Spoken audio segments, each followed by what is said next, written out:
When I was 15 years old and just starting my junior year, I created my first Twitter account, which I eventually deleted due to this story. Some important details.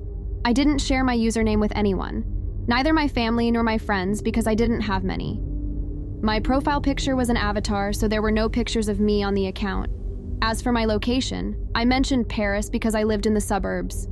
I didn't have many followers, perhaps 20 or 30, and I didn't follow many people, so my timeline wasn't particularly interesting.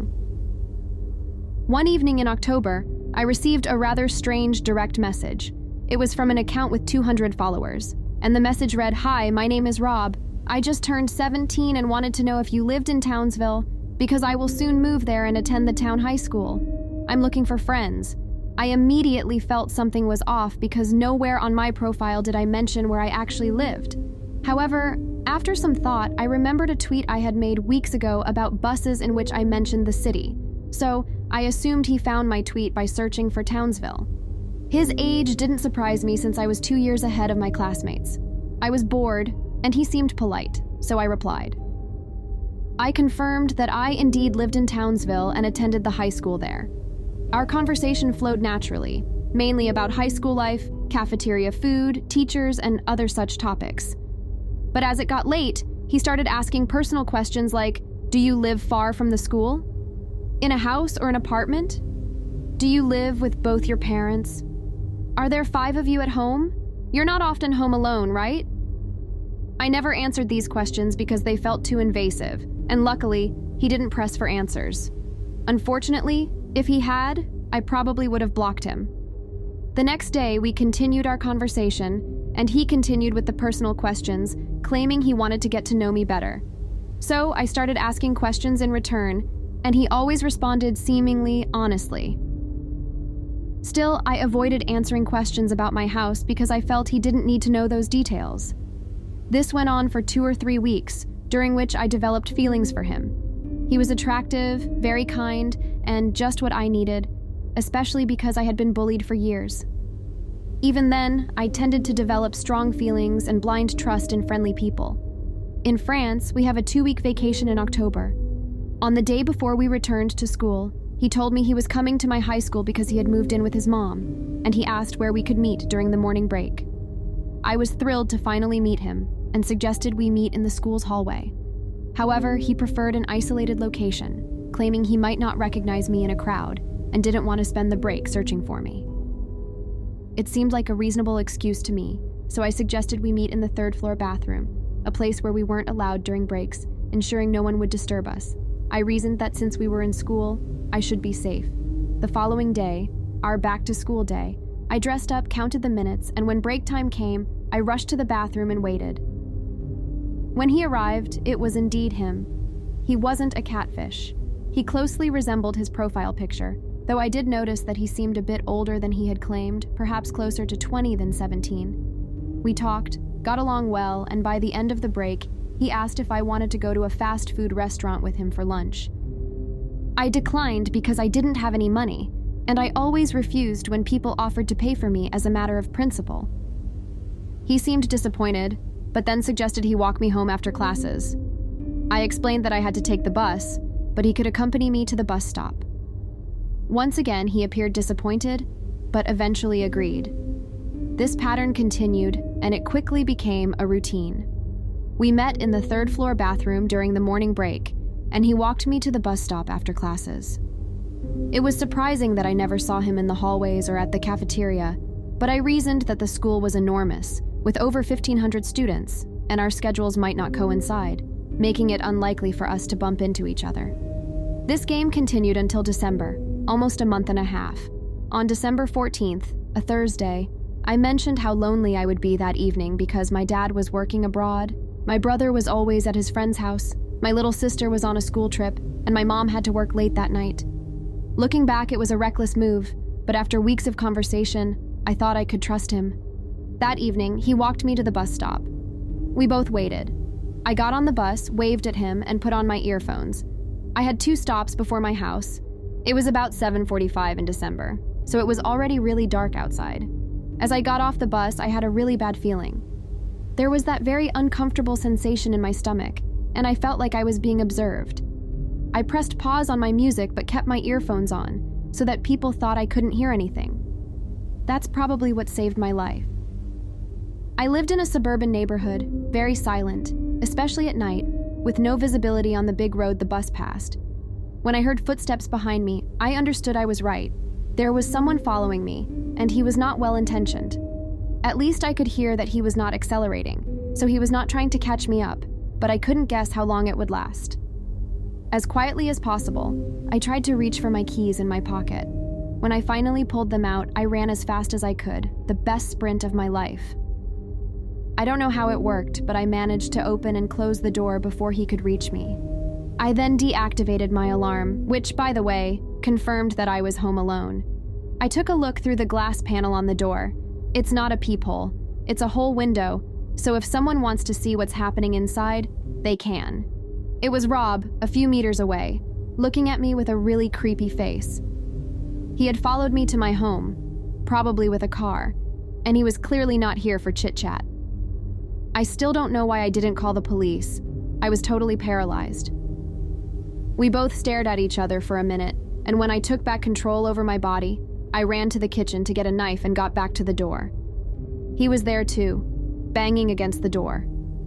I feared for a second that the glass would break, but it didn't happen. That moment, when I was pushing against the door, praying for it not to break while he was kicking harder and harder, was the longest I've ever experienced.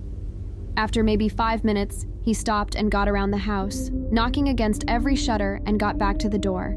He looked very angry. Then my neighbor's car reached my house, and Rob ran away, probably thinking it was my mom coming home. On Twitter, Rob sent me 1,000 messages before I could block him. He then deleted his account, and I thought I was done with this story. But quickly after, some accounts that had just been created followed me.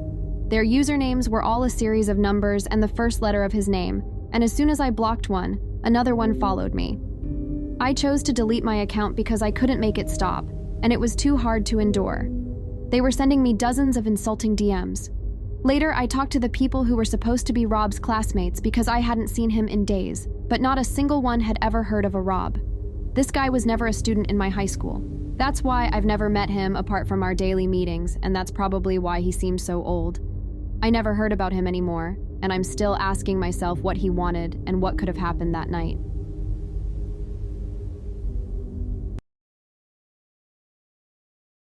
The event here takes place in Washington State in early October of 2010. My girlfriend Beth had flown from Sydney, Australia to visit me. I lived in Seattle, but since it was cheaper for her to book a flight from Sydney to Vancouver, British Columbia than Seattle, we decided to spend some time in British Columbia and work our way back to Seattle. After a couple of days in Vancouver, we took a ferry to Vancouver Island and Victoria, where we stayed at the Empress Hotel. The plan from there was to take a ferry from Victoria back to Anacortes in Washington State, and then hop on a bus or train or something to Seattle. Trying to make the most of our last day in Victoria, we didn't get to the ferry terminal prior to the final ferry of the day. I think it departed around 10 p.m. or so.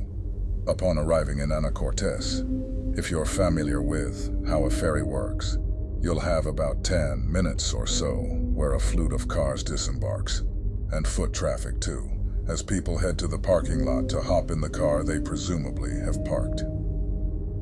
I had miscalculated on a couple of fronts. Upon checking what I believed to be a bus terminal, there was clearly no bus on the way. There were no cabs either, no public transit options, and whatever kind souls who may have helped us out very rapidly dissipated into the night. The other miscalculation was that the Anacortes ferry terminal was further outside of the city of Anacortes than I remembered. The road to the ferry winds along a mile or more through a wooded area with not even a pedestrian footpath, not uncommon for Washington. To make matters worse, it was raining, as is typical of that time of year. We were stranded, luggage in tow and all. Welcome to the US, Beth. As the ferry traffic vanished, and we began to wonder what the hell we were going to do, we were approached by a man, a smile on his face, not in the least bit concerned himself about also appearing to be stranded. I recall him as being a bit bigger than me, both in height and weight, probably in his 40s, wearing glasses, a raincoat, and a wide-brimmed hat, which he doffed in greeting. At least one of us was dressed appropriately for the weather. He shook my hand, and we got to talking about the predicament we were in, to which he explained that he was waiting for his mom and sister to come pick him up. They were driving down from Bellingham to get him. He said he could offer us a ride once they came, to which I declined, saying we were going the other way to Seattle, not Bellingham. We continued making small talk, and he offered again, "Are you sure you don't want a ride? They should be here soon." But I stuck to declining it, because it just didn't seem convenient for anyone. At this point, I was resigned to just finding a hotel room in Anacortes for the night. Eventually Beth, who was starting to walk up the road away from the ferry terminal, motions to me. "Mike, let's go." But there is a pleading urgency to her voice and her face. I say, "Okay," and bid the stranger farewell, and we start walking up the road into the dark and rain, luggage in tow. To my surprise, I find that Beth is alarmed by the meeting we just had, pointing out to me that the man had not been on the ferry. He was already standing around at the terminal when everyone got off the boat. She also pointed out that he had never removed his right hand from his coat pocket. He'd doffed his hat. He'd shaken my hand. He never took that hand out of his pocket. I honestly didn't notice. She, of course, was having visions of me shot in the woods, and Lord only knows what for her. So we trekked up the road and eventually found an inn, but apparently there was some sort of convention in Anacortes that weekend, and every room in town was booked solid. So we called a cab to take us to a nearby town where we could get a room in a hotel. But in our time walking up the road and waiting for the cab, we never did see a car with what could have been this guy's mom and sister drive to the ferry. We didn't see any cars at all. In the years since, Beth is now my wife, and we do joke that this was our close encounter with a serial killer. Half joking, of course, but also half wondering when news might come to light of something horrible along the northern coast of Puget Sound.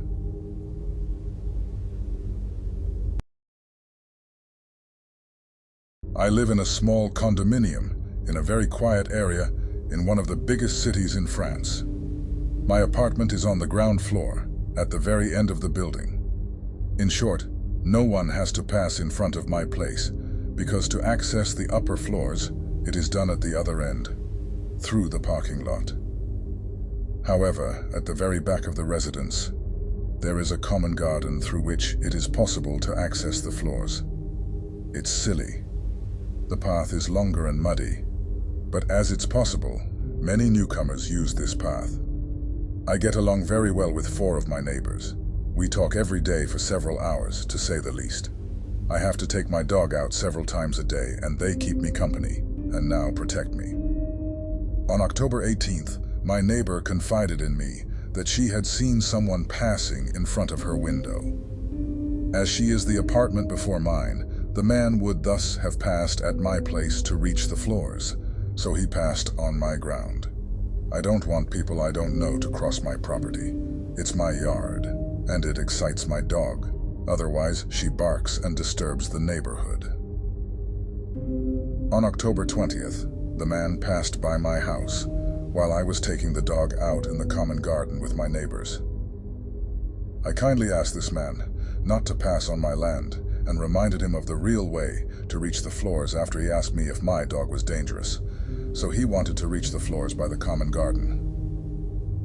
He started screaming, arms in the air, looking like an angry bear. Horrific. He seemed crazy. He yelled at me that he would send my dog to the shelter, that he could do whatever he wanted to, that he knew the communal rules. After yelling for 1 or 2 minutes, he left mumbling. We were upset, but we never thought he would get his revenge. Here is the list with the days of all the surprises that he reserved for me, even though at the time We had no proof that the actions were his. October 23rd. Theft of 2 pairs of shoes that I leave outside. Dirty. It is to take the dog out in the mud. October 25th. My car scratched and a tire deflated intentionally. October 28th. Theft of my 4 garden chairs, my last pair of outdoor shoes, and my doormat. October 29th. 2 intentionally deflated tires. October 30th. Destruction of my mailbox lock, destruction of the padlock of my parking gate, and an attempt to destroy the lock of my door. From that point on, I'm just terrified. Do I have to go back to my parents? I am afraid for my dog. She is everything to me. She saved my life so many times. I filed a complaint with the police, and I don't want to play his game. On October 30th, we installed a small camera hidden in a plastic flower pot and dead leaves on my land, between some bushes. We waited for only one thing, that he comes back. To have proof for the police, and to identify the man. He has a very particular style. Maybe I could get my stuff back if he didn't do anything with it. And damn, the pose of Eve, a little name for our camera in public, I love you, Wally, was effective. It took several days before Eve was filming more than just stray cats. Meanwhile, I was terrified at home, wondering if he was going to smash my car or try to poison my dog. I started to almost have panic attacks at work. Since I was late a couple of mornings when my tires were deflated, I had to endure stupid remarks from my bosses. A lot of anxiety. On November 4th, Eve filmed the guy stealing 2 pairs of shoes that I had left behind to lure him, and at night, at 1 o'clock in the morning, he knocked over my ashtray in front of my door. I've got him! I've got him! Fuck yeah! I was ecstatic. I can prove that this is the same man who verbally abused me and is messing with my stuff. I immediately notified my neighbors, and in the morning, as she left for work, my neighbor saw him chatting in the parking lot, and she took a picture of him. I can even compare it to the videos. I can prove 100% that it is him. I wouldn't let him hurt me or my baby. I went to the police this morning to show them the videos and make a joint complaint. Yesterday, Eve filmed him trying to get into my house. I'm afraid to be home. I don't sleep at night anymore. I'm afraid to leave my dog alone at home. I think I'm going to move, even though I was perfectly fine in this apartment. My mom wants to get a lawyer, and I'm so afraid of her retaliation. Sir, please understand that I just want to live my life without any more problems than I already have. Please stop, and let's not meet again.